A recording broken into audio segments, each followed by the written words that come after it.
because a lot of my clients are public figures, there can also be times when I'm, reading TMZ or reading, a news website and seeing quotes from clients that may or may not impact an agreement that we have going.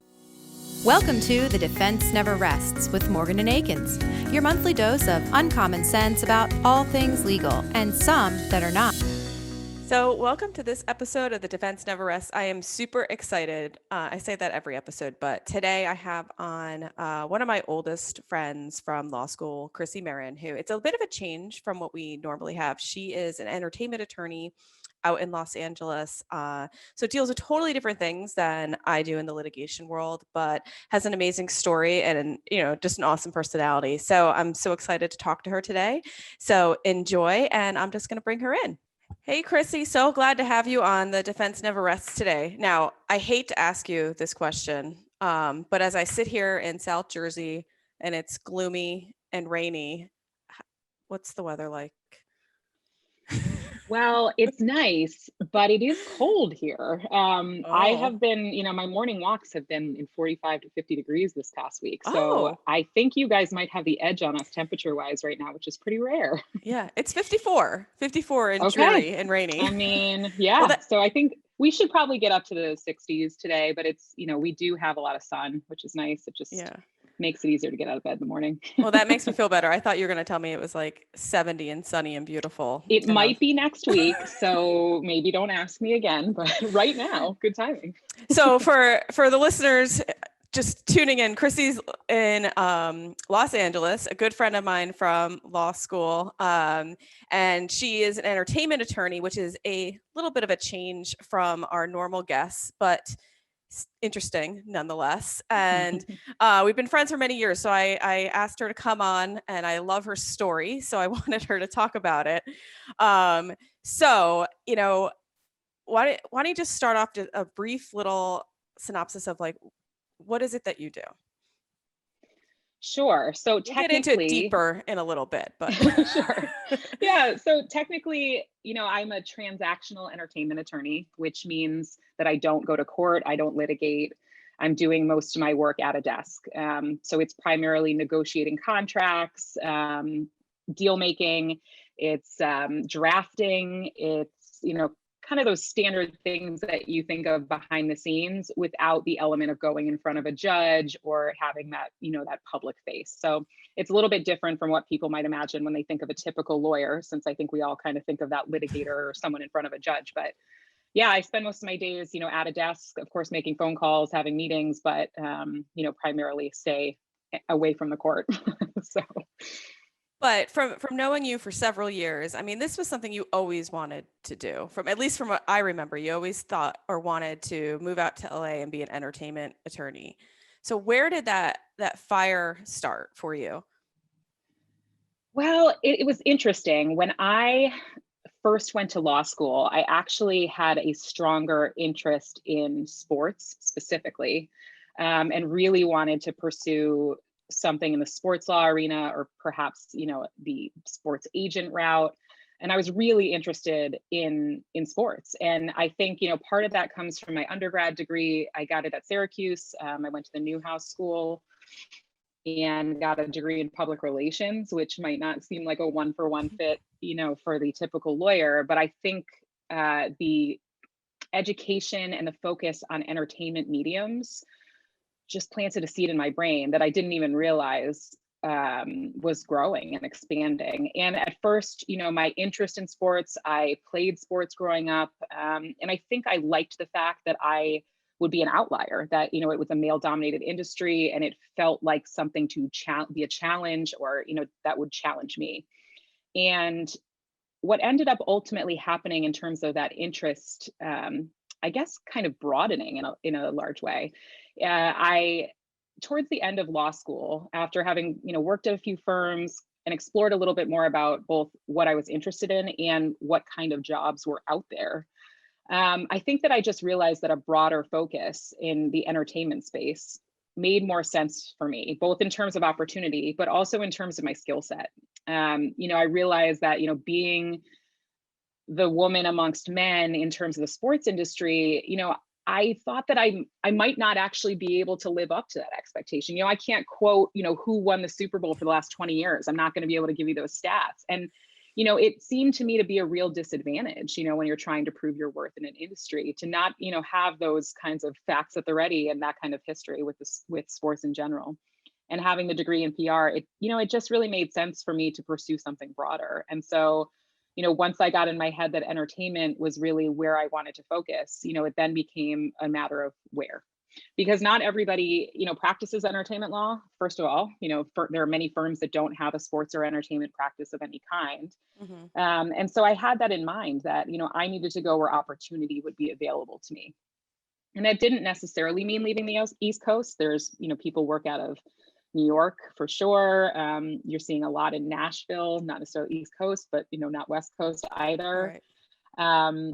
But, kind of analyzing what the world looked like back in 2007 when, we were graduating and heading out into the world, to me, it just the exponential opportunity or the opportunities in LA were exponentially larger than the opportunities that I could see available to me in other places. And so, I think for me, it just, it made sense. I had to go to LA. That was where I needed to be. And so your story about going to LA, though, I tell to people all the time because I think it is such a testament to you and how much you believe in yourself, and also your character of you're just like, shit, this is just something I want to do and I'm going to make it happen for myself. And so I would love for you to share, because you went out there, you didn't have a job. I think you had some friends out there, but you didn't have a job. You were just like, I'm going to take the California bar and I'm just going to make this work. Yeah, looking back, I think I am grateful that I was so young when I was making that decision, because I think, we're all a little bit braver when we're younger, or maybe we just have the, ignorance is bliss and we don't understand, the risks that we're taking in full. And so it's easier to take them. Yeah, it was an interesting time for me. I think in particular, it was probably an interesting time for my parents who, had to watch me make these decisions that I don't think necessarily aligned with their expectations. And in part that was because I turned down job offers as well to move to the West Coast. And, I had summered my first summer at a small personal injury workers comp firm, and I kept working for them, and they, graciously extended me an offer to stay on there. And I had summered at a larger firm in Connecticut, my second summer, and they also would extend me, an offer very graciously. And interestingly, those offers were both in litigation. And so, I think that I really made a 180 decision in saying not only no to these offers, but also no to litigation, and really trying to pursue something different. Well, and I mean, I think everyone needs to know too. I mean, we went to Villanova Law School, and I mean, you came in first place in the moot court competition, and you also competed nationally on the moot court competition. So I think during law school, litigation seemed to be maybe the track that you were headed. It was something you excelled in. Not that you can't use or don't use the same talents now, but at the time that was. Well, thank you for saying that. Yeah, I think also part of that is that, in the law school setting, the focus is on litigation. I don't think I was really aware until my third year of how many jobs in the legal field don't involve going to the courtroom, whether it's general counsel type work or, it's this transactional type work, mergers and acquisitions. There's a lot of fields where you're not actually spending your days in court. And so I think, to me, being a lawyer required that for a long time. And then realizing that there was another avenue to me, I don't know, it just was more appealing to me to be able to kind of focus more directly on client work and working with clients. Yeah. But so if I remember correctly, though, you move out to LA, you take the bar exam, you don't have a job, and you start working at your current firm as an admin, right? Yes. Before starting with as the admin, I'd taken a couple jobs as a production coordinator on a couple of productions. Okay. And that was primarily because I had sent letters and resumes to every entertainment firm in town and got nothing helpful in terms of responses, in large part because I had not yet passed the bar. So, of course, who's going to onboard a maybe attorney? They want to wait and see if you're going to actually be able to practice. So I didn't really find that there was a lot available to me in that waiting period. And in California, it's quite significant. We don't get the bar exam results until it's either the second or third Friday of November. And that may have changed since 2007, but that's what it was then. And so there is a gap. I mean, I moved out, I took the bar in July, I moved out in August officially, and then, you know, there's quite a waiting period. So I took those gigs as a way to kind of get behind the scenes on these productions, because in my brain, I wanted to come out and work in TV, but I'd never done it. And so what was helpful about that was learning more lingo. You know, there's a lot of acronyms in entertainment that are thrown around that I was able to kind of see firsthand or experience firsthand and learn on the job, which was great. And then during that period of time, the actual story is that one of my current partners, so I guess there's a spoiler alert there.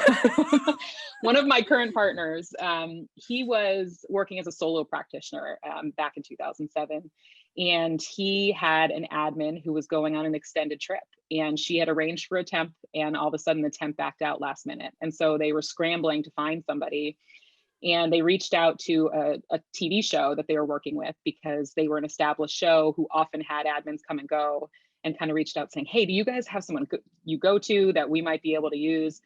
And like, you know, we kind of fill it on a case by case basis, but one of the current admins happened to have gone to Syracuse, and he was a part of the Syracuse listserv in LA. And he put out a posting on this listserv to this kind of blast to everyone in LA that went to Syracuse that was a part of this, saying, hey, there's this opportunity. An entertainment lawyer is looking for an assistant for, you know, two weeks. Is anyone interested? And somewhat ironically, I suppose, I wasn't even a member of the listserv. I was a little checked out, to be honest, after taking the bar, and was kind of enjoying some of that downtime too. Yes. But yeah, I wasn't even a part of the listserv. And a friend of mine forwarded the listing to me saying, hey, this is an entertainment law. This is what you want to do. And I will admit that I was put off by it being admin work, because, you know, I think it's maybe not just me. Maybe it's safe to say that, you know, after graduating law school, after taking the bar exam, there maybe is perhaps a little chip on your shoulder, or it's a little bit harder to kind of take that admin role when you have such big eyes for something else. Right. But at the same time, as you pointed out, I had no network out here, at least professionally. I had no connections. Everything was, you know, friend of a friend, or maybe, you know, going through the Villanova alumni directory and seeing if I could, you know, find anyone that would meet me for coffee. And, you know, it was a difficult time in terms of making professional connections. And so I think gratefully in hindsight, because that's what made me pursue or take on, you know, a role that didn't seem ideal to me, saying like, admin work doesn't seem super exciting, but it's with an entertainment lawyer. I don't know anyone. This is a connection I have to take. I have to at least go in and interview. Yeah. And so I did. I went in and interviewed, and I worked for the 2 weeks, and it just so happened to be the 2 weeks when the bar exam results came out. And so I was able to then say, hey, I passed the bar, which is, you know, a nice addition, a nice bonus. That's that period of time, of course. And yeah, from there, I just kept making myself available. And some of that, of course, is the flexibility I had of not having a true 9 to 5 or, you know, a more full-time job at that period of time. So I had the flexibility to continue to do admin support. And in doing so, and continue to show up and not making mistakes, you know, being there, being eager, you know, eventually what that led to was being given an agreement to work on, or a deal to work on, or some research to do, you know, just kind of dabbling while still doing some of that admin task, you know, still supporting a general office space, but being able to kind of work in some of that legal work that I was so looking for. And so I found myself, I guess it was November that I had started, and by roughly January, I was helping with agreements for the Grammys. We happened to help with production legal work for the Grammys at the time. And so, you know, I found very quickly that the situation I had found myself in, despite not seeming ideal, was really an avenue into the work that I had always been looking for. And, you know, it's right time, right place, which is a hard thing to tell people that are graduating law school or that are looking to make a career change. You know, it's hard for me to give advice that is really practical in that way, because so much of it was circumstantial. But, you know, I think the reminder to me of taking an opportunity or pursuing an opportunity that doesn't maybe seem perfectly ideal, there's room to grow there potentially. I mean, obviously you have to watch out for yourself in those situations and not stay in a job too long that doesn't have that growth potential. But, I think that that was a very important lesson to me. And of course, my now partner, he had been practicing for many years at the time and happened to be at a point where he was in need of somebody to do more of the drafting work, to follow up after deals are made to make sure they translate to paper. And, it was something that worked very well with my skill set, that of course we all as lawyers are, very attentive to detail. We're associated with those, we're following up all the time. We have to, it's part of our job. And I think, being conscientious early on, making sure that those mistakes weren't made on anything from, a phone call, just answering the phone, to an agreement, and it was trying to put that same amount of effort into every part of this new job. And I think that's what contributed to me staying on for so long. But I also think it's a really good lesson to extend to recent graduates. Like, you know what? You might not get that shiny big firm job. You know what? Most people don't get that job, but if you work really hard and you prove yourself, the opportunities are going to be there. You just can't be kind of snobby about it, and you just have to show that, you're worth your weight. And frankly, when we all come out of law school, we don't know anything. We don't we don't know how to think we do. We think we know quite a bit. Right. But as it turns out, yes. Really, very little. So to be, a little bit humble about it and showing the eagerness to learn and, try your hardest, I think that speaks more volumes than, your grades on your transcript. I just think it goes a lot further. I mean, I'll say where I am now, I met my managing partner on a hopper plane to Palm Springs, and we just happened to be sitting next to each other, and she checked her weather on her phone, and I'm nosy, and I saw that she checked the weather on her phone, and I realized we lived in the same town, and then we realized we lived down the street from one another, and that we had kids, 3 months apart, and we just kept in touch. And then when she called me, because she had opened up a new office for, the Morgan Akins where I am now, she wanted me to come on. And it was just because we kind of kept that connection going, but it all stemmed from that one random, sitting on a plane next to someone. You just don't know what's going to happen and who you're going to meet along the way, and and how that's going to just roll forward for you. Yeah, definitely. It's keeping ears open, eyes open, and being willing to get in the fray, get into the mix, do what you can to make those connections and hold on to them. If they're a valuable connection, it may not be a job today, but it might be a referral down the line, or it may be a job. In your case, it translated into a job later on where it wasn't even something that started in that arena. So yes, definitely a valuable lesson, especially for the recent graduates who may not, have as much experience under their belts, but certainly anyone that's transitioning, especially if you're transitioning subject matters, if you're going from civil defense litigation and you're transitioning to transactional entertainment, it's quite a jarring change. There's a lot to learn there. And so if you can find somebody who will help mentor you through that process, or even just as an someone to bounce things off of, I think that would be incredibly valuable as you're trying to transition.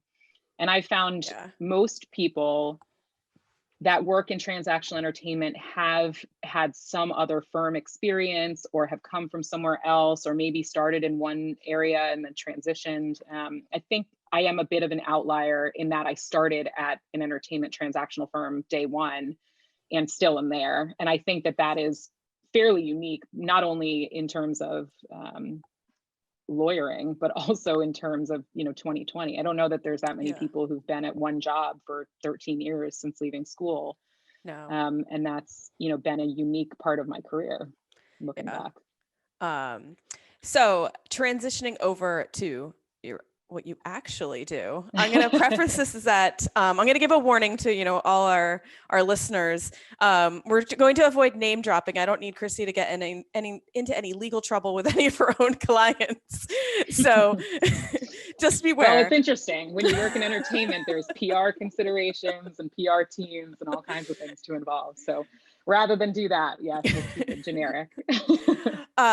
But I mean, for someone sitting on the outside, someone like me who works in litigation, and I see someone in your position, entertainment, as an entertainment attorney, it has a sense of glamour in my eyes. And I know it's probably not that at all, but I think to us outsiders, we like really think your job is pretty cool. And I think in some respect, it's probably pretty cool. But, you know, in the end, we're all in client services and we're all Mhm. working to, you know, help our clients.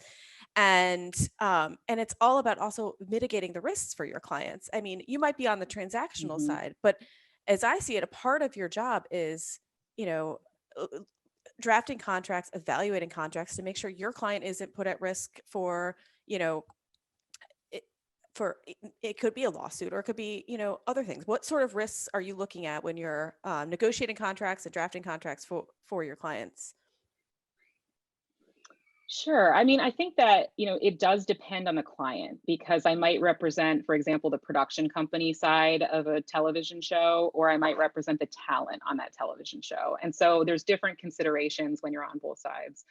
When you're on the talent side, you're thinking not only about what am I getting for what am I being paid? What am I giving up? How many days do I actually have to report to set? How long does this contract last? Am I committing to multiple seasons? It's kind of looking at the big picture in terms of the work. It's looking at exclusivity, meaning can they go and work elsewhere? Because that obviously factors into the value of the deal. And then it's also really thinking about, are we taking on liability in Mhm. any way? Are you contributing to the writing? Do you have to be able to stand behind those contributions, and going through with the client what that means? But it's also thinking about and setting parameters around how they can use their name, their voice, their likeness, because especially now we see how many people utilize those elements for brands or endorsements, or to take those images and monetize them, or their voice and monetize it in a way. And so it's important, especially for people who might be worried about broader exposure, or worried about who they're in business with and not having control over those aspects. They might have certain approval rights, but ultimately that control often will lie with the distributor. So it's really carefully reading those elements and being sure that the talent understands, that they Yeah. understand what they're signing, how long this commitment is. And these agreements, I mean, for especially in the unscripted world, where I have done quite a bit of work, especially earlier in my career. I'd have 60+ page agreements for a series, and it's in large part because there's a lot of things being explained, but there's a lot of liability there when talent may be sharing a space together. There's all kinds of background checks and Mhm. things to look at from that perspective. Um, and so I think that there's just very different considerations. I mean, on the production company side, you're also answering to the network typically, or whoever has put up the money. And so you have a partner in the process who really has final say when it comes to creative approvals. And so it's figuring out what role do we play, what authority do we have in this, and that really matters more to some clients than others. And it depends on the project, because you'll find, of course, someone who will just, it's their passion project or their life story or something that's really meaningful to them, and to have to give up control over that is much more alarming to that person whose life story is being told than perhaps someone who created a character that they want to explore on a scripted show. They just, of course they'll be married to that character in the development process, but not in the same way of having a direct impact. So, I mean, I think those are just kind of some issues, but I think what's even more important to think about is that, broadly over the course of my career, this is not just entertainment law. There are many other subject matters that come up as a result of doing entertainment law. And so, it's not just rights of publicity, or those kinds of contract work, defamation, the things that you might think of more quickly and associate them with entertainment. But there's obviously intellectual property issues. There's Right. corporate formation when clients are setting up new companies. There's labor employment issues with engaging crew and staff and producers, directors, writers. There's union issues. We're dealing with guilds pretty regularly. Right. There's sometimes property issues. We're dealing with locations where we're filming, and owners of properties. And so that can come up, or rental or lease agreements for our clients who are renting office space, even, the things that you don't necessarily think about as being part of entertainment law really have come up in a surprising way. Even bankruptcy issues, there are just all kinds of things that that are surprising, but a part of this job. I feel like you just like described every possible course or subject on the bar exam. So maybe you are the one. Well, I mean, I will say we hire everything out. they had to learn. We hire out for specialties, of course, or refer out, but there are elements. I mean, I think, when you said we are in the business of customer service. I call it high-end customer service. I refer to it that way often at my firm. I think, we're therapists at times, unlicensed therapists, but we're dealing with, emotional issues that are attached to some of these, in your case, maybe lawsuits, in my case, contracts, or, use of that image. There are meaningful emotions to go through in that process. And so I find myself often advising in a way I didn't expect. And for, on my end of things too, I sort of mentioned this in passing when we talked about not naming names, but that there are PR advertising considerations to think about. And that's everything from, thinking about the consequences of, sending cease and desist letters that might be sent to a gossip column and published online. Right. There's a different level of exposure. And so your decisions have to think about the publicity angle as well. Practical considerations become very important in entertainment. And then of course there's financing, there's business management, you deal with film financing, and, there are a lot of subjects that I have seen come up over the course of my career, but I think that's also what makes the same job for 13 years appealing, because there are new issues, there are new clients, there are new projects all the time, and it keeps me engaged and it keeps me on my toes. It makes me work.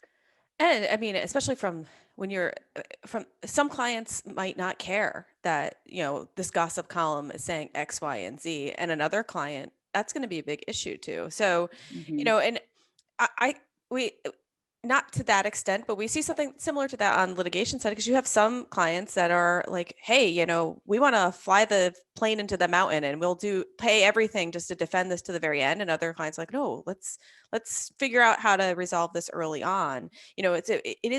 You are working with what is in the best interest of your client, and what they want and what they they're looking for, and that's why they retain you, because you're able to address their needs. That it's not a one size fits all approach. Correct. Yes, it's very client specific. But what about clients that you might have drafted that 60-page agreement, they signed it on the dotted line, you explained everything to them, and then they just go against the contractor. How do you handle that? Like that client that just goes rogue and just does what they want. Yeah. I mean, it happens a lot. I think, or it happens more often than you'd think. In part because sometimes there's ignorance about the commitment in the contract, or people forget genuinely that they have to get certain things approved by a network, and they go off and do it, and it's clean up after the fact. It's a lot of relationship management. And I also am, in most cases, supported by a team of people, meaning that there's also an agent perhaps in the mix and a manager as well. And so, if there's physical wrangling to be done, like someone isn't showing up, oftentimes that will fall to a manager. They're more of the day-to-day, they're doing big picture career, they're thinking about what jobs to take and what not. Whereas my job is really vetting that opportunity that's already been presented and kind of decided upon in a lot of ways. And so, we do play different roles. And so that support, it's helpful to me, because when those situations arise, I often have backup to help figure it out. But it's a lot of relationship management, because the thing is, networks want to support talent in a meaningful way, but they also have limitations. And so it's kind of threading the needle a bit on that. But it happens all the time. I mean, I have clients also that disagree with me a lot. And, it's an interesting, again, needle to thread. I hate to keep using that term, but it is. I mean, it's thinking about how strong is my stance? How strong do I disagree with them? Do I need to be firm, or do I just disagree with tone? And I don't really like the way that they're suggesting I go about it. So there are big questions there. is it too big a liability where I have to step in and tell them, no, if you continue to do this, you will be in breach. Here are the consequences. And then if they continue to make a decision, it's informed. So it's important that they understand the risk that they're taking when they do it. And so I often will be, in the mix to say, here are realistic options under the contract. Otherwise, you're exposing yourself, or there may be potential consequences. And it's funny because how you approach your clients and advise them on, the risks and their various paths is not that much different from what we do. Like when we have a case in litigation and you're looking at it and you're like, you go to the client, and you're like, we have 3 options. You have option A, B, and C, and these are the potential results by each option. This option might be the best one, and they might decide, no, we want to go with that one. And you're like, okay, now you're informed of your risks. And, it is all, we are always just assessing risk and providing our best opinion and options for your clients to do what they want with. And if they go against it, absolutely. It's all we can do. It's not unlike doctors. We see people all the time refuse medical advice and do what they want to do, or choose to leave, or not take certain medication, or not change a diet. It's not that dissimilar, except I think, consequences are different. Obviously it's not personal physical consequences. There may be financial consequences. It's just thinking about, if I act in this way, what may come of it. And, oftentimes I find myself in that way being a pessimist at work. And I say I'm an optimist in life and a pessimist at work, because our job is to think of every worst case scenario and to advise the client about that. And so I often find that all I'm thinking about is the absolute worst case and trying to contract around that or prepare for it. And 9 times out of 10, the worst case scenario doesn't happen, but it's your job to look for it and prepare. Yeah. Oh yeah, that's what you're getting paid to do. You have to think 10 steps ahead in the what ifs, and have a response or a plan in action for those. Sure. So you had mentioned earlier, when you originally were thinking about going into sports, and it was such a male centric field. Do you find where you are now it is less male centric? Because I even in like litigation, we are moving away from it being so male centric, but it's still, the challenges are still there. So do you find you have experienced some of that gender bias, or it's so progressive now that it's not that way? I guess the answer is probably a little bit of both. I think if you asked me 10 years ago, the answer to this question would be quite different than it is now. I think it was very noticeable to me coming out that this was a male dominated industry. Physically, or not necessarily physically, but just looking through my email, you would see how many males I was dealing with versus females. And it was very apparent to me from the get-go that this was an industry where I was in the minority. I didn't necessarily feel a significant impact from it, because luckily at my firm, I didn't feel like I was in a lesser position, or that, I was disrespected in any way by being a woman. And so obviously that allowed me to grow in a very meaningful way as an attorney, and have the confidence to do so. But I think, I referenced it being very different now than maybe 10 years ago. And part of that is, I think, part of the Me Too movement and the focus of Hollywood in general on telling stories from voices that have not been heard. And, I think the industry has not done enough in the past to amplify those voices and those people, but I think the focus is there now, and people are ready for meaningful change, and I hope to see it. And I think there is a trickle down to even us in law. I think women are being encouraged in a new way in all industry, but especially in Hollywood. They're finding space for themselves, they're finding a voice. And I think they're also there's less fear, because the kind of behavior that maybe was permitted in old Hollywood is being called out right now, and is not. And there's a transformation in terms of how people are even managing at corporate entities, how they're treating people, how they're talking to people. And I think that, I think it all works together for sure. But I will say, in terms of specific experiences, I've had someone call my office, and I'm in a small firm, so I pick up the phone sometimes, and the tone someone will use when I pick up the phone and then identify myself as the lawyer they were calling, they thought they were getting, it's pretty significant. Yeah. I mean, I remember early on, my email signature didn't have like Esquire at the end because I just thought that was like tacky. And then I would sometimes get Hmm. responses like, oh, please direct this to the attorney handling the file. So then I just started adding it to my email Wow. signature because I was like, okay, like, like, and it was Hmm. a little thing, but it was annoying. And but I think it happens less and less now, but I still have that on my signature. Yeah, good lessons for me to be on the receiving end of too, because I ever since those early days of feeling that amount of judgment or hearing that physical change in voice, it has impacted how I deal with assistants as an attorney.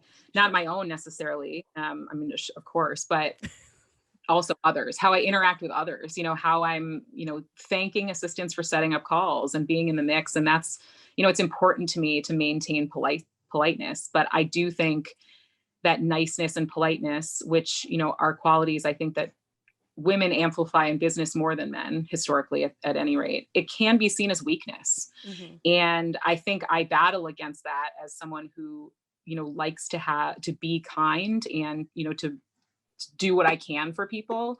It's something that I have to kind of fight back against in saying that, hey, I can be nice and get this work done in the right way.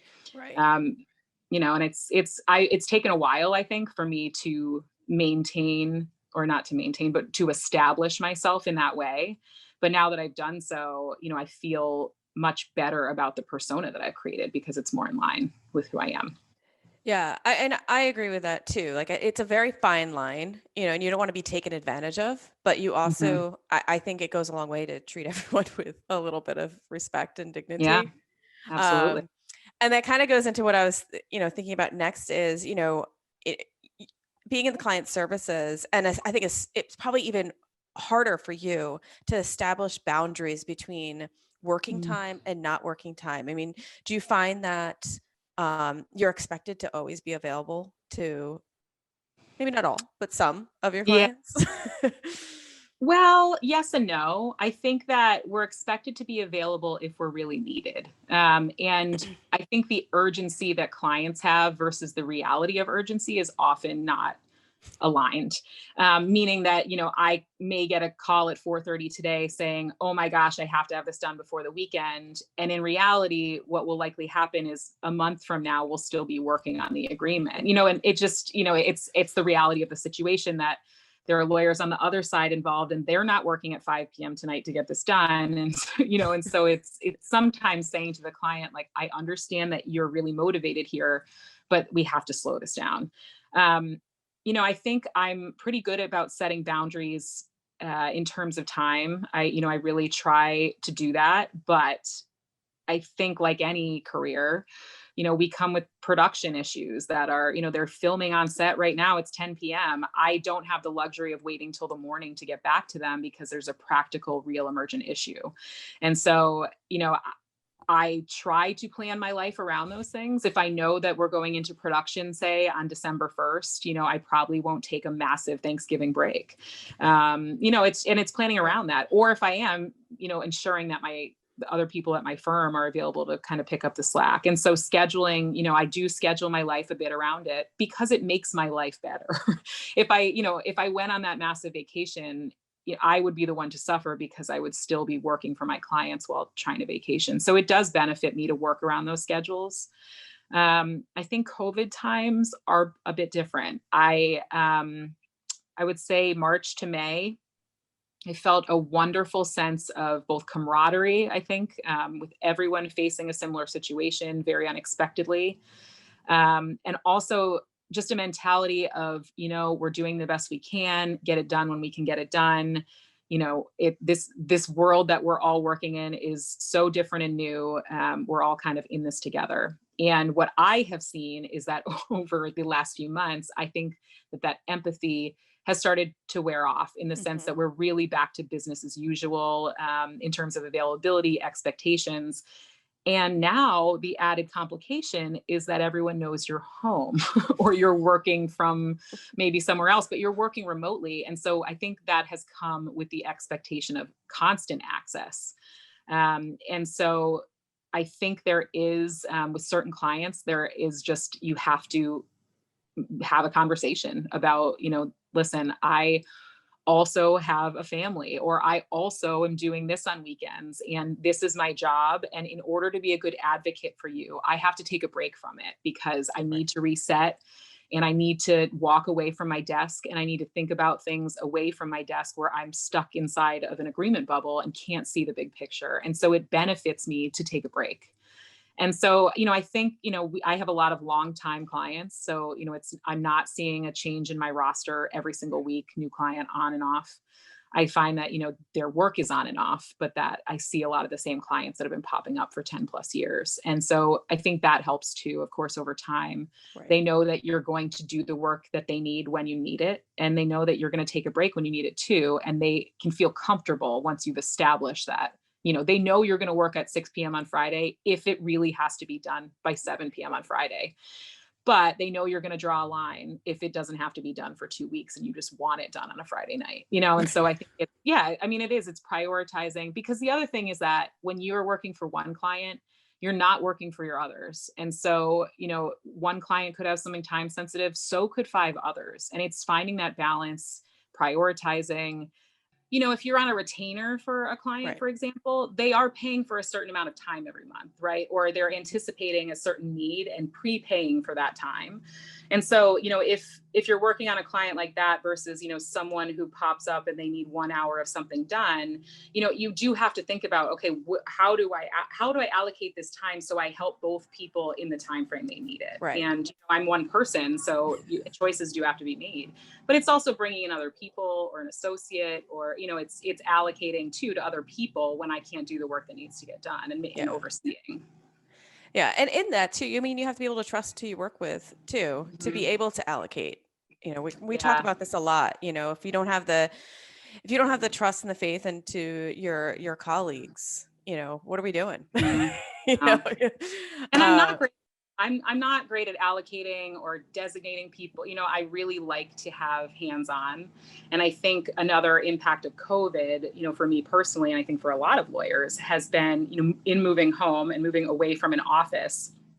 I really miss the camaraderie. mhm. I miss, the brainstorming sessions, and I miss having more brains generally, just to kind of troubleshoot, to share successes, to share failures, to just issue spot together. I really miss that part of the office. And I think, not the physical lack of physical closeness impacts in a lot of ways what I'm able and willing to delegate, because sometimes Right. sending an email takes longer than doing it. And so I think in COVID it's especially unique, and I'm really working on trying to delegate in a way that makes sense and gives our associate meaningful work.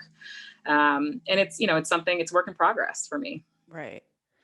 Um, and I want to go back to when you mentioned moving into COVID. At the beginning, um, everything shut down. Productions were shut down. Nothing was happening.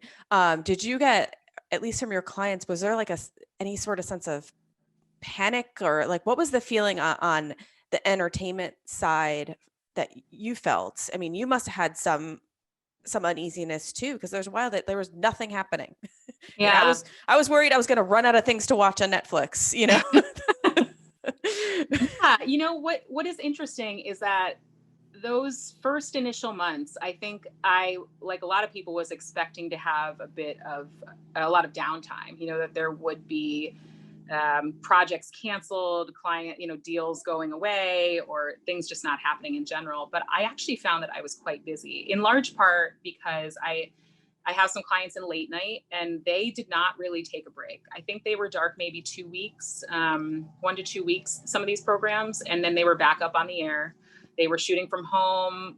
You'd see their kids, you'd see wives, you're seeing their Right. homes. And I think because I had such a front row seat to that, that it didn't seem very much to me like the full shutdown that it did to other people. I luckily didn't have any shows that I was in the middle of that had to shut down.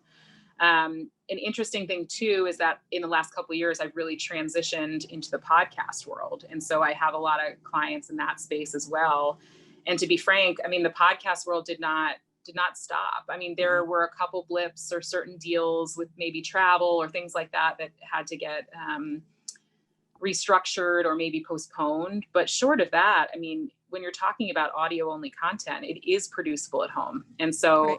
I think, of course, there was a few week period, even for myself, getting equipment. And, I was someone who really liked to keep work and home separate before, and that doesn't work in a pandemic. So I didn't even have a printer scanner at home. I live a mile from my office. I just go there whenever I need to do anything. And so, that was a transition for me too. But I think for everyone, it's ordering back-ordered printers. We're still dealing with desks, I think, that are back-ordered, and desk chairs and, things that people just weren't prepared for. Yeah. I think the other day my daughter asked for a new chair. I'm like, there's no chairs. You're gonna have to deal with the plastic chair. Sorry. Get a pillow. Well, and it's funny that you mentioned, it being very busy and, some of your clients kind of, adapting. I mean, I think we all saw a lot of very smart, creative pivoting and very creative, ideas how to like, okay, well, this we can't do. So we're going to pivot and we're going to try to do this new thing. What are some of the what are some of the creative pivots that you like witnessed from some of your clients that, without naming names or anything, that they were able to adapt and kind of adjust to this new model that we're kind of going forward for who knows how long? Sure. I think that, you obviously saw a lot of technological change. I mean, people were on Zoom immediately. You had full writers' rooms that are still working on Zoom or, other platforms where they're getting together every day. And I think, moving that kind of creative energy onto an online space is likely very difficult. I'm sure that there's, some fallout from that, just not being in a room, not being able to spitball in the same way. I mean, we all know how Zoom works, and that when someone's talking, you really can't hear the other person. You don't know what's going on. You stop, and so it's a little disjointed. So I think, people just kind of picking up and making that adjustment very quickly was something that, I thought was incredible and showed a lot of flexibility and showed a lot of commitment to really wanting to keep entertaining people, or keep some sense of normalcy in this world. I think I also saw, a lot of my clients, especially ones who maybe have a bigger following and who are more charitable in nature, were using their platform for good. Right. And by that, I mean, putting out shows where there was a sponsor attached, or it was, doing those videos from home and we're submitting them and working through contracts so that they can be a part of a huge global, big project. You saw certain shows that brought together various networks and working together in a way that you might not otherwise see, or that might otherwise be a bigger challenge. But of course, the entire world being in a similar circumstance at the same time, I think really showed a sense of unity in the industry that was encouraging. It was nice to see at a time when I think we all really needed it too, because a lot of us were home watching TV every day or turning on Netflix or watching movies, and that content, I think more than ever, we're feeling the need for that content, that distraction. Yeah. And I am curious to get your take on this, because I know I believe you have some clients that their original base was YouTube, and now we've seen this this huge upsurge of TikTok. Sure. Do you see, is TikTok is this the new sensation? Are we just going to have, TikTok stars? Like, is this how it's going? I think it's already here. It's already here. I need to tell you. The interesting thing about TikTok, however, is that, well, first, to answer your question, yes. I mean, it is a platform that is giving rise to the same kind of influencer that you were seeing on YouTube. I mean, frankly, anything that's going to allow people a platform where they can put out their content and amass a base of fans is going to lead to the kind of influencer stardom, potential for brand opportunities that I think any platform can offer, whether it's a YouTube or a TikTok. What's interesting about TikTok, though, is I think there's a lot of question in the US, especially about what is happening with TikTok and its Right. legality. And frankly, I don't know the answer to that. I don't think anybody, well, maybe there are certain people in certain rooms who do, but I'm Yeah. not one of them. Not this room. And I don't know. There's a lot of questions about, yeah. Yeah. So, well, good. I'm glad we checked there though, to make sure you weren't holding all the secrets, but yeah, I mean, I'm not sure what's going to happen with TikTok, if it's going to be a platform that's available in the US long term. I think that's the hope and goal. There's pending deals, there's lots of conversations happening. But I think that that is, likely weighing on people, especially if they're only on TikTok, if they're, that's only where they're following is. If you take away that medium, then that takes away all of their earning Right. potential too. So I think you're finding that people are often diversified over multiple platforms. And taking advantage of the opportunities that they come with. Yeah, I mean, I think TikTok to me is so fascinating that I feel like I mean, I didn't really pay attention to it for a while. I just thought it was a place to, you watch people shuffle dance or something, but then, now I'm like, whoa, man, like it's just, and it sucks you in for hours, but Yeah. it just the fandom I've seen arise out of that, I think is insane. And I almost in my eyes, I'm like, I feel like it's overshadowing YouTube. Like YouTube's becoming less important. And maybe I'm totally wrong on this. And it just seems like this is the hot place to be. And it's probably not even Yeah. hot. Oh, it's probably cold, but if I know about it, it's the probably trends, old. they go quickly, but yeah, I mean, I can't actually speak to this because I'm not on TikTok, so I don't, but what I've been told by people is that their platform itself actually has very meaningful and useful tools, meaning that, videos are pretty easy to edit in there, because a lot of times I'm seeing TikTok content. I'm like, wow, I mean, they edited so many videos together. This is perfect. This is really well done. And I think to myself, like, I'm not capable of doing this. And then being told by people like, no, actually, if you go in the platform, it makes a lot of suggestions to you about, where to edit, or it kind of does it for you. And so I think, that's also a difference from YouTube, at least in my experience. When I'm uploading to YouTube, I have to upload a completed video that's done elsewhere. Don't hold me to this. I'm not tech savvy in that way, but I have heard from people that the platform is more user friendly in that sense. And so, a 6-year-old can get on and edit a video and put it out versus, that might be a harder endeavor under a YouTube space. Yeah. I mean, I know my kids like to make, they're not on it, but their friends are, and they like to make videos. So, would anything starstruck you? Like if anyone knocked on your door or called you up and like, hey, Chrissy Marin, I've heard lots of great things on you. I have this potential deal coming in, I need your help. Like, is there anyone that you'd be like, it would really stop you in your tracks? It's interesting. The phrase starstruck is a little bit hard for me, because I don't think I necessarily would be, in awe, unable to speak, or like the things that come to mind when I think of being starstruck. But I think I would be, there's still people I'd be extremely excited about. And that just because they're, not only from a business perspective, people that work all the time, but people that get meaningful work done too. So to be a part of projects that, are going to get made, because oftentimes, I mean, I would say it's probably a little high, but 90% of the stuff I work on doesn't end up on a screen. I mean, it's, or it's years later, it takes a very long time to get something from kind of paper to screen. And so, I think that looking at how long that can take also impacts that.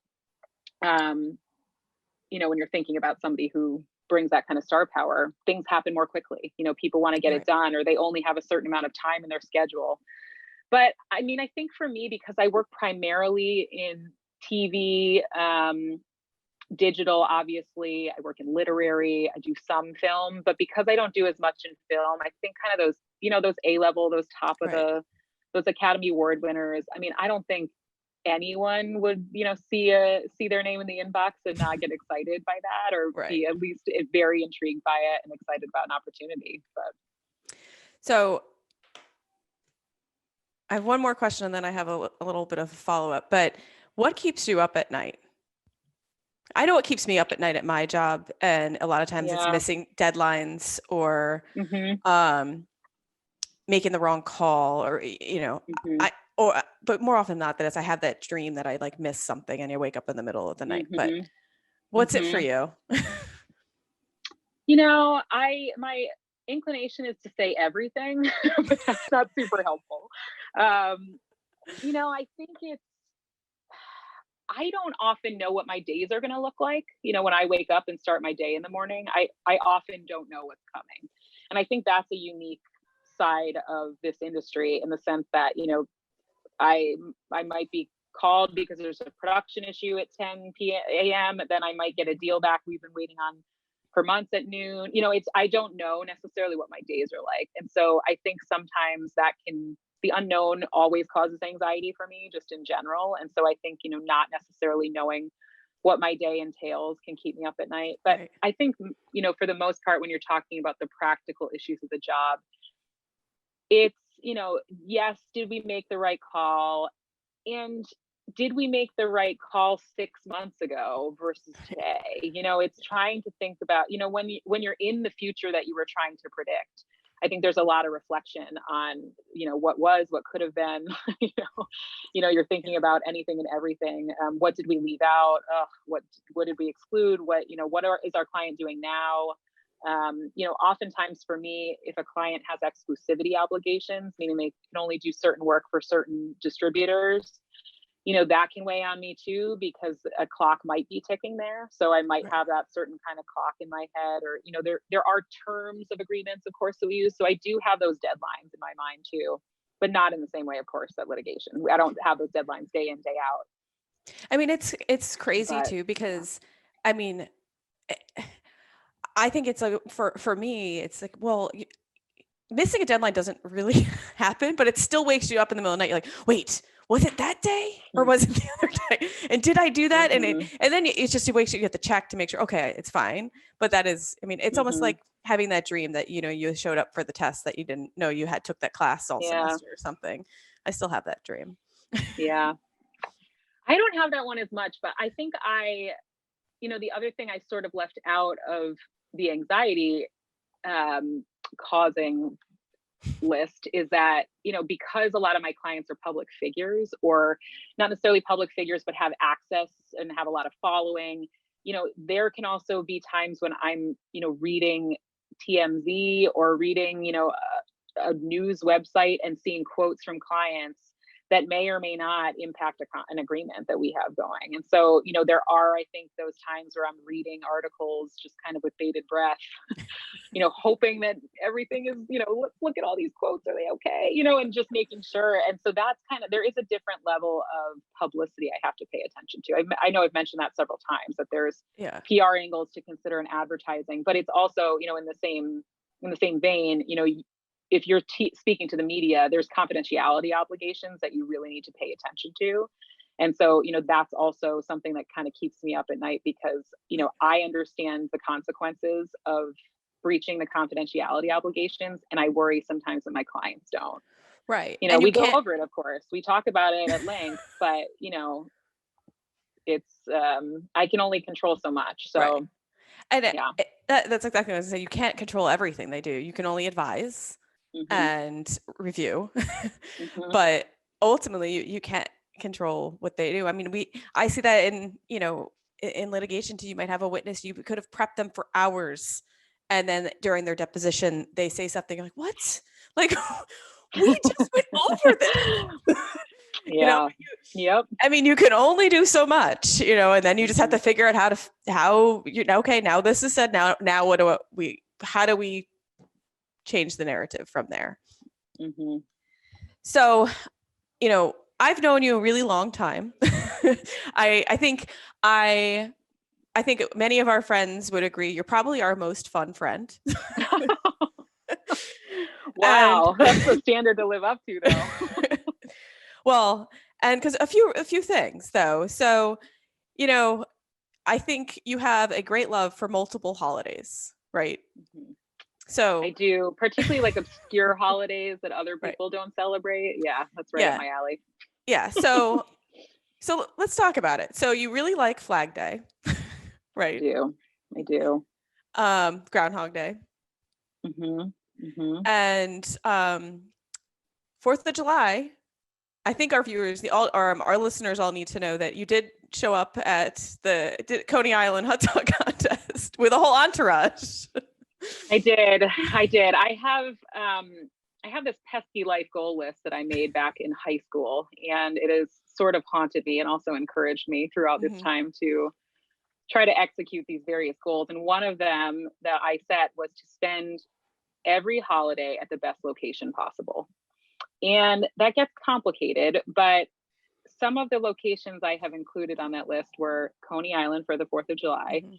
And I figured if I'm going to go, I mean, you can't just go in normal clothes. So, I dressed as a hot dog, and I had a friend who went as relish and mustard and ketchup and a side of fries. So we all went to Coney Island. We were in many newspapers. We were on the news. It was great. It was really fun.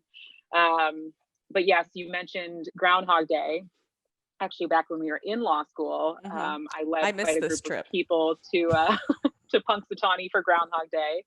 We went and saw the groundhog and did the whole thing, and it was incredible and silly and fun. And having to tell our professors I was missing class for that was its own interesting part of that preparation for the trip. But it was fun, and I think for me, I really like finding the good in the world. And you know in early February, there's maybe the Super Bowl, but hey, let's look for something to celebrate and bring people together. And Flag Day falls in between Memorial Day and 4th of July. So the red, white, and blue is there for you. It's at every store if you're able to get it. And it's just a silly way to celebrate something in June that, a lot of people aren't doing and paying attention to. It's just another reason to get people together to celebrate and to do something fun. Yeah, and this is why you're our most fun friend. So, so, and another thing I had to bring up too, because I was like talking to someone else in my office, and I was um, talking about you to her, and I was like, well, look, we're both from Connecticut. I'm like, but Chrissy lives in this little picturesque town.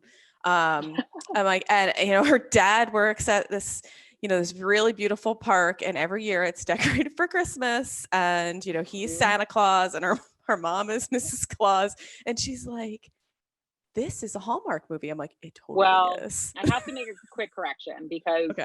my mom doesn't work as Mrs. Claus. Oh, I thought she My did. dad, every once in a while will fill in, but it was my grandparents actually that for I believe 22 years were the Santa and Mrs. Claus at it was called Wickham Park in Manchester, Yes. Connecticut, Manchester East Hartford line, and having been there for so long.